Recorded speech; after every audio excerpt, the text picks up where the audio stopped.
Bonjour, Selma Mutal, bonjour. Bonjour. Vous allez bien? Ça va et vous? Vous voulez un truc à boire? Un café s'il vous plaît. Un café? Oui. Hop, tenez. Merci beaucoup. Ça me fait plaisir que tu sois ici dans mon bar. Du coup, t'es parvenue, comme tu m'as dit, à devenir compositrice. Mais est-ce que tu as toujours voulu devenir compositrice? En fait, j'ai eu ça de façon très intuitive. J'ai été très portée par la musique de film. Et comme je jouais beaucoup de piano quand j'étais gamine, une fois je suis tombée sur des partitions de musique de film réduites au piano.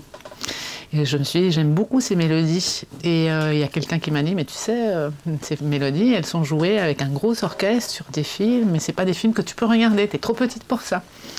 Mais il y a quelqu'un qui m'a amenée quand même au cinéma et j'ai regardé mon premier film, The Mission, avec Jeremy Irons et Robert De Niro, et la musique de Ennio Morricone.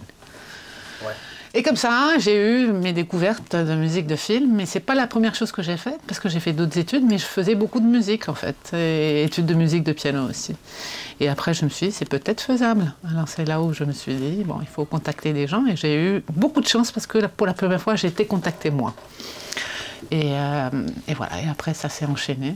Et justement, je pense qu'on a aussi la chance en tant que compositeur d'avoir des structures comme Aubagne, surtout comme le troisième personnage, où on a la possibilité de rencontrer les réalisateurs. Et je pense qu'il y a une bonne infrastructure en France pour ça. Et il faut être très, très reconnaissant, je trouve.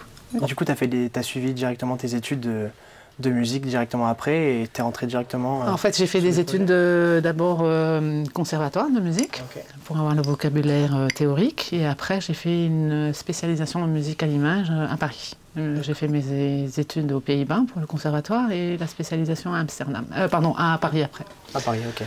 Voilà, en musique à l'image, pour voir toute la partie synchro, la partie technique de ce que représente composer pour le cinéma au-delà de la composition, mais aussi la partie technique. Du coup, tu as dû travailler sur plusieurs projets.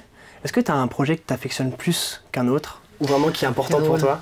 C'est des questions qu'on pose souvent. Est-ce qu'on a un projet préféré?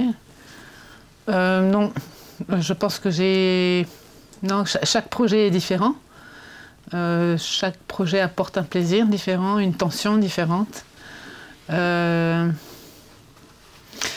dirais que j'ai un souvenir avec beaucoup de tendresse et beaucoup de joie pour le premier film, mais pas parce que ce soit le premier et que c'est un hommage au premier, c'est parce que c'est là où je me suis dit que je pouvais développer une carrière professionnelle, parce qu'il y avait une équipe professionnelle qui recevait ce travail.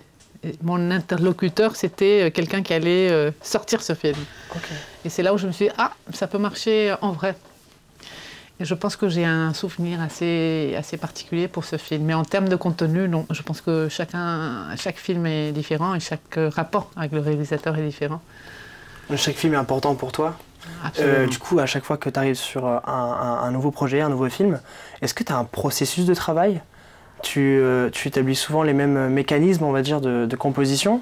Ou alors tu essayes à chaque fois de t'adapter au film pour faire quelque chose de différent? Je vais suivre le thème du film, je vais suivre le désir du réalisateur, il y a plein de choses qui vont changer. Mais ma discipline de travail va rester la même. C'est-à-dire, je vais commencer par le scénario, quel que soit le film. Si je n'ai pas de scénario, s'il s'agit d'un documentaire, je vais demander le plus possible d'informations au réalisateur. Mais j'ai le même procédé quotidien, on va dire. Ouais. Mais en contenu, non, ça peut changer complètement. Ouais. Ouais, parce que je travaille avec des réalisateurs de pays différents, hein. C'est aussi des cultures différentes. C'est ça qui m'intéresse dans les différences, pas de culture, mais des différences de moyens, non, de moyens, et c'est là, ouais, voilà. Et malgré tout, les réalisateurs, ils poussent, quoi. C'est ça qui est extraordinaire, ils poussent, et malgré tout, ils veulent avoir de la musique originale, ils vont pas chercher de la musique existante. J'ai aucun problème, hein, mais ils se disent, bon, non, je veux de la musique originale, alors que c'est un des aspects, c'est pas si primordial que ça quand vous avez un petit budget. Du coup, pour tes différentes compositions, j'imagine que tu as des inspirations un peu différentes à chaque fois. Est-ce que tu as quand même des inspirations qui te sont propres quand même sur tes musiques? Pas en termes sonores, mais en termes d'approche, je vais toujours partir de très peu. Mais très peu, ça peut être, je sais pas, une couche sonore qui parle beaucoup. C'est pas parce qu'il y a peu que ça parle pas, mais je vais toujours privilégier le dialogue, l'image. Et je me suis rendu compte au fil des années qu'avec peu, on peut beaucoup faire aussi. Et c'est plutôt cette inspiration que j'ai, plutôt qu'une référence mélodique ou un compositeur en tête. Et l'inspiration, c'est, elle peut je sais pas, je lis le scénario, je suis dans la rue, je marche et je me dis ah tiens ça pourrait marcher. On rentre à la maison, rien à voir, ça marche pas, et parfois ça marche. Qu'est-ce que c'est alors? Qu'est-ce qui vous a poussé à trouver le truc? On sait jamais. Est-ce que c'est la gamine qui était à côté de vous dans le bus? Alors je pense que l'inspiration vient aussi d'une vie quotidienne qu'on a, dans le bon sens et mauvais sens. Hein. Vous pouvez être troublé par quelque chose et ça ne va pas passer, ou grâce à ça, ça passe. C'est très relatif en fait. Je ne peux pas dire que j'ai juste une source d'inspiration. Okay. Voilà. J'imagine qu'en tant que compositrice, est-ce que c'était compliqué, je veux dire, d'être compositrice? Est-ce qu'il y a une sorte de machisme en fait dans ce milieu-là? Je pense qu'il y a une assimilation pas dans la musique en général, hein, mais je pense que dans la musique de film. On parle de la musique de film, on a un orchestre en termes vraiment généraux. Un orchestre, la musique de film, c'est quelque chose de grandiose. La musique de film, il faut pouvoir l'opérer avec des machines, il faut pouvoir aller voir un producteur, un distributeur. Alors c'est associé à un métier d'homme. Comme le sont, je ne sais pas, les pilotes de ligne, par exemple. Hein, où vous voyez très peu de pilotes de ligne. C'est-à-dire parce qu'on se dit, bon, c'est un cockpit. Et dans le contenu, une scène de guerre, hein, par exemple, ou d'action, elle va être beaucoup plus assimilée au fait d'être créée par un homme que par une femme. Ah ouais. Ou les réalisatrices aussi, elles vont aller tourner, on la voit vraiment comme les correspondantes journalistes qui partent sur le terrain. Waouh, c'est un truc. Et ça reste encore comme ça. Mais je pense aussi que c'est une question de mentalité. Je vois que ça arrive beaucoup dans les pays plutôt latins. Je vois que les pays scandinaves ou même anglo-saxons n'ont pas tellement cet a priori.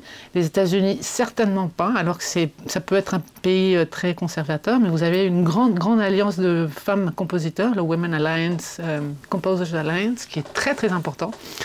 Et les femmes elles sont représentées d'une façon assez étendue. Il n'y a pas de restriction de ce point de vue-là.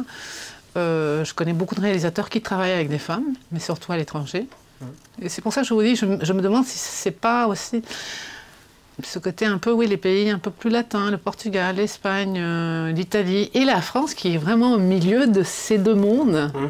Parce que ça reste un pays très développé. On ne peut pas dire que c'est un pays de Sud, si vous voulez, mais il y a une mentalité latine. On ne peut pas dire que c'est un pays germanique non plus. Mais les choses commencent à changer. On a le mariage pour tous, on a le MeToo, il y a plein de choses. Je ne pense pas que ça va changer du jour au lendemain. Je pense que c'est important de le signaler. Mais ce n'est pas qu'il n'y a pas de compositrices. Et il y en a, mais la visibilité, elle n'est pas là. Elles sont pas mises en avant, quoi. C'est ça. Encore heureux, elles sont là. Il y a des endroits où elles ne sont même pas là. Vous voyez ce que je veux dire? Parce que ça répond toujours à un cliché. Bon, il faut faire des études, il faut faire ça, non, mais tu es sûr que c'est pour toi. Est-ce que tu as des projets futurs? En fait, j'ai des projets actuels. Ouais. Futurs, je ne sais pas, j'espère. Je travaille sur 2 longs métrages en ce moment. Ouais. C'est un 3e long métrage, une 3e coopération avec un réalisateur, collaboration, pardon. Et 2e, c'est une coproduction avec l'Espagne, entre la France et l'Espagne, un très joli film d'époque. Et par contre, là, c'est ma première collaboration avec ce réalisateur. Et je suis très contente parce que j'ai très peu travaillé avec la France en long métrage. J'ai travaillé surtout documentaire et pas mal pour la télé, mais pas en long métrage. Là, c'est ma première collaboration. Est-ce que tu as une musique de film que tu aurais voulu créer? Je ne sais pas si c'est la musique de film, mais j'ai plein de réalisateurs. Non, la musique de film, je me dis jamais j'aurais voulu la créer. Je me dis toujours... Waouh, c'est une bonne source d'inspiration. Forcément, si j'aime ça, ça veut dire que j'ai une sensibilité pour cette musique. Et j'ai une sensibilité aussi pour le fait que le réalisateur a choisi ce compositeur. Alors, potentiellement, je me dis, ah, peut-être que ça pourrait marcher. Le fait d'aimer quelque chose, ça veut dire que ça a quelque chose en toi aussi qui résonne. HBO vient de sortir une série et la musique est Max Richter. Mais c'est tellement beau ce qu'il a fait sur ce film. Ça sort du Max Richter qu'on entend un peu partout, qui est un peu répétitif, qui est devenu un peu répétitif. Et je me dis, ce réalisateur, les choses qu'il a demandées de Max Richter, c'est extraordinaire. Et j'étais tout de suite allée voir. Et effectivement, toutes les musiques qu'il a choisies auparavant, c'est des musiques un peu minimalistes. Il n'y a pas trop. Je me dis, bon, c'est un peu la même approche. Est-ce que, du coup, tu aimes tous les genres musicaux ou est-ce qu'il y a un style de musique que tu n'aimes pas? Quand tu es compositeur pour la musique de film, on te dit que, au stade de la formation, on dit qu'il faut savoir tout écrire. Alors d'une part, je ne reproduis pas forcément des styles très marqués, je peux reproduire des couleurs qui se rapprochent. J'aime pas quand ça cogne pour que ça cogne. Faut que ça apporte quelque chose. Oui, même le coup doit apporter quelque chose. Moi, j'entends, je sais pas, moi, vous avez des gongs, des morceaux tibétains qui sont d'une beauté, mais vous êtes là, hein, comme ça, mais vous sentez qu'il y a quelque chose qui passe. Il y a une atmosphère, ouais. Voilà, et parfois, non, c'est quand ça cogne, puis il faut que ça cogne à tout prix, comme c'est ça le but, j'ai du mal. Comment tu te vois évoluer? Tu te vois toujours encore compositrice je sais pas moi, vraiment dans... Je me vois toujours compositrice, oui bien sûr, je me vois toujours compositrice, je me vois toujours en train de me poser pas des défis dans le sens de à tout prix il faut que je le fasse, mais en espérant que je ne devienne pas plate dans mon choix, mais exigeante avec moi-même, quelque chose qui me permette d'avancer, que je ne sois pas sous la pression du temps pour justement avancer et créer des choses à chaque projet nouvelle et pas aller piocher dans le tiroir parce que j'ai pas le temps et une façon de bon c'est facile, je sais pas comment je vais remplir, parce qu'il y a plein de clichés en musique pour remplir des moments. Et c'est là où je me dis oui, j'espère continuer, voilà, malgré la concurrence. Je le dis vraiment sans filtre, mais je le pense. Eh ben écoute... Il était bon ton café. C'est vrai? Ouais. C'est super gentil. Je suis désolé, moi j'ai une plonge à faire là. C'est pas vrai, bon, elle est quelle heure? 6h15? Ah ouais, 6h15. Bah, bon, d'accord, ok, je te laisse. Mais je te remercie de ton temps. Merci encore à toi. Merci beaucoup. Je te souhaite une bonne journée et une bonne continuation. Merci beaucoup. Merci. Et à très vite. Au revoir. À très vite. Ciao.